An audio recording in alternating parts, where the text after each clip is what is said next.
여러분, 러시아가 우크라이나를 침공하면서 러시아에 대한 서방의 제재가 강력하죠. 엄청납니다. 그러니까 러시아 얼마 안 남았다. 곧 국가 부도 사태가 일어날 거다.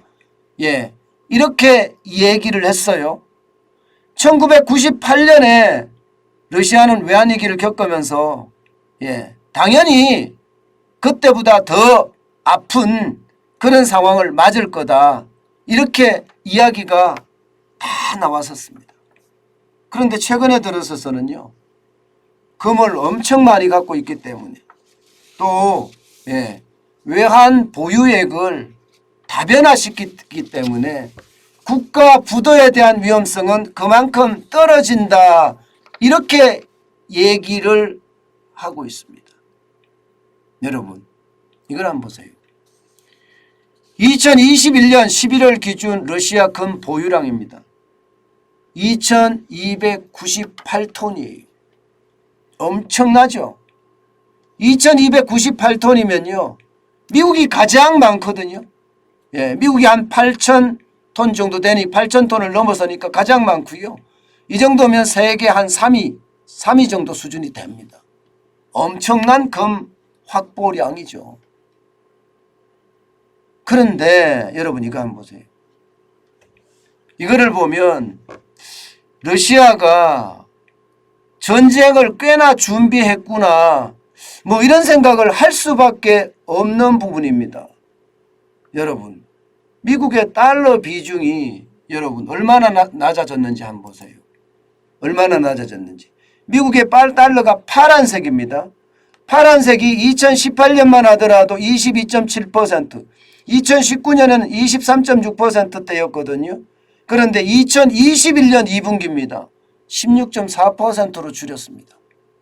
그러니까 미국이 경제 제재를 하더라도 나는 내가 막을 수 있어 하는 만큼 줄였다는 거예요. 반면에 위안화는 보세요. 위안화는요. 14.2%, 12.2%에서 13.1%로 비중을 점점 늘렸습니다. 그중에 제일 많이 늘린 비중은 유로예요.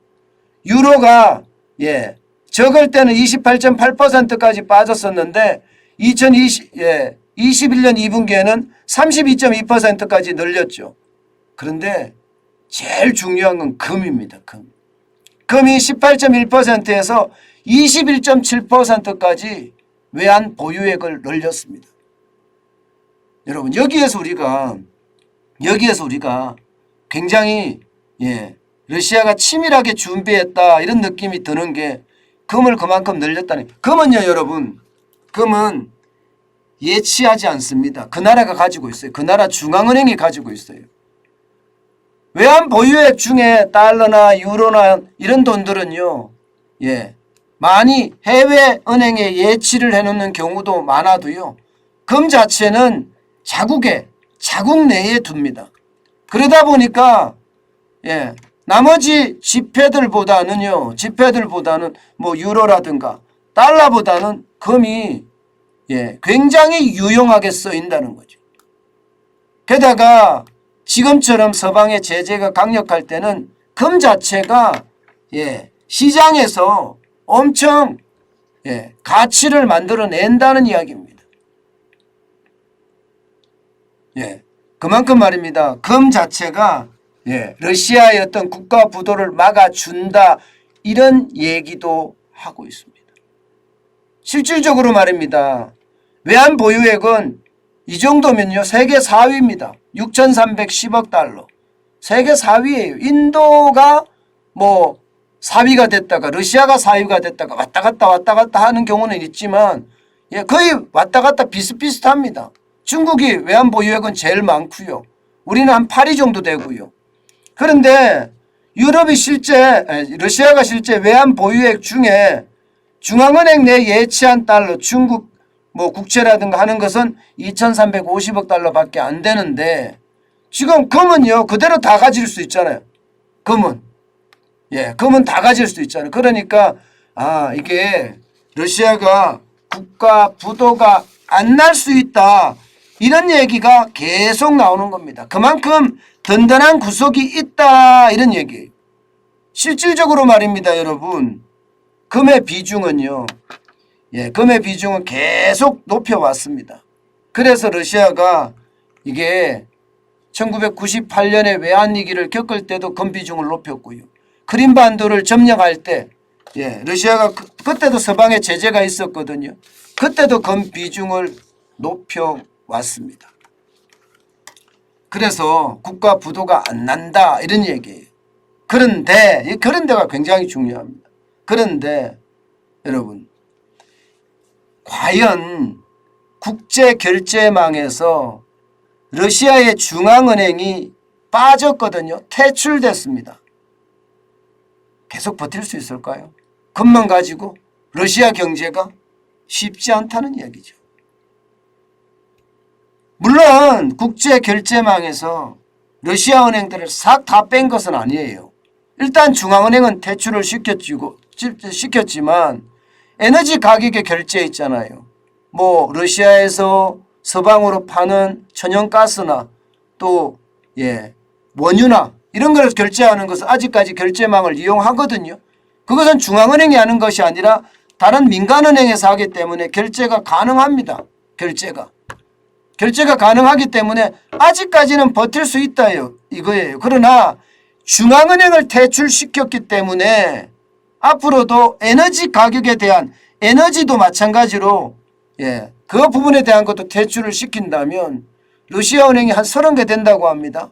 30개 되는데 그중에 지금 중앙은행을 포함해서 7개, 8개가 퇴출이 됐는데 앞으로 러시아 은행의 퇴출이 더 많아지면요. 더 많아지면 이게 쉽지 않다는 이야기예요. 쉽지 않다.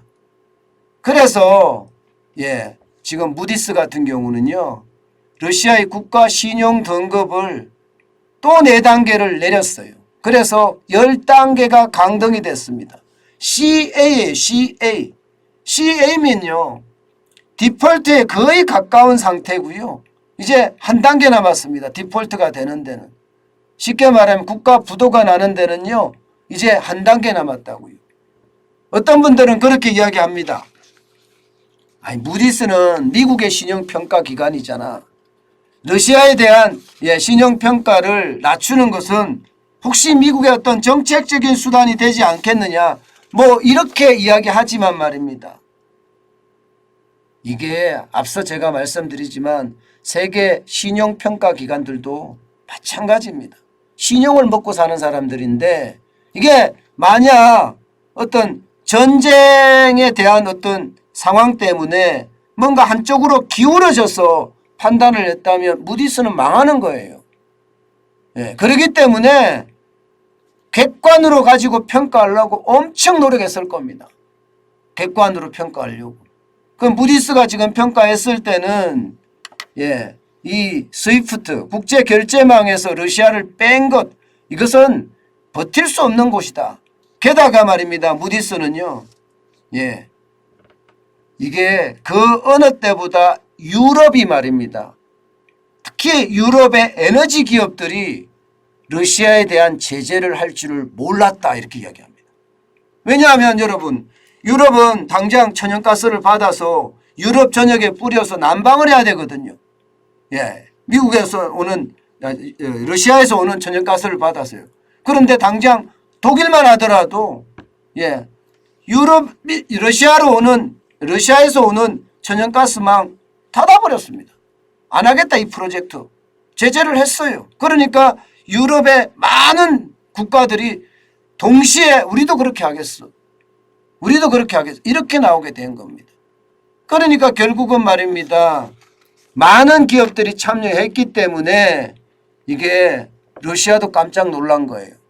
에너지 기업 정도는 참여를 안 할 거라고 예상을 했지만 실질적으로 참여했고요. 게다가 독일이 참여 안 하려고 했지만 독일이 참여하고 있고요. 여기에 핀란드라든가 스웨덴이라든가 이 중립국을 표방한 나라들도 지금 속속 우크라이나 혹은 유럽의 EU의 대열에 합류하고 있거든요. 이것이 결국은요. 창과 방패의 싸움이 아니라 이제는요. 그냥 창으로 러시아를 찌르고 있다. 이렇게 이야기하고 있습니다. 이제 무디스가 이렇게 낮추면요. S&P나 혹은 피치도 또 낮출 수밖에 없습니다. S&P나 피치는 6단계 지금 낮췄잖아요. 여기서 4단계를 더 내려간다면 마찬가지로 러시아 국가의 부도에 대한 위험은 점점 커진다. 이렇게 얘기할 수 있는 겁니다. 여러분, 이런 기회에 어떤 분들은 그렇게 이야기합니다. 러시아 ETF 진짜 좋아. 러시아 기업들, 해외 상장한 기업들 진짜 좋아. 이거 사야지. 이렇게 하면서 사시는 분들이 꽤나 있습니다. 물론 말입니다. 성공할 수도 있겠죠. 성공할 수도. 그러나 말입니다. 중요한 것은요. 무너진 데다가 우리가 투자한다는 것은 저는 섣을 지고 불 속에 들어가는 거라고 생각해요. 예, 돈이 휴지 조각이 아니라 죄가 된다는 뜻입니다. 신중에 신중을 기해서 러시아에 투자를 해야 됩니다. 예, 무지막지하게 투자하는 것은 아닙니다. 저는 러시아인들이 한국에 빌딩을 샀다. 부동산을 사고 있다. 예, 그걸 헐값에 내놓는다. 이거는 투자해도 돼요.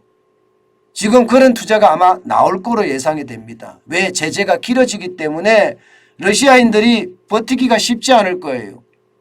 예, 그런 상황이라면 여러분 투자는 진짜 조심하고 또 조심해야 합니다.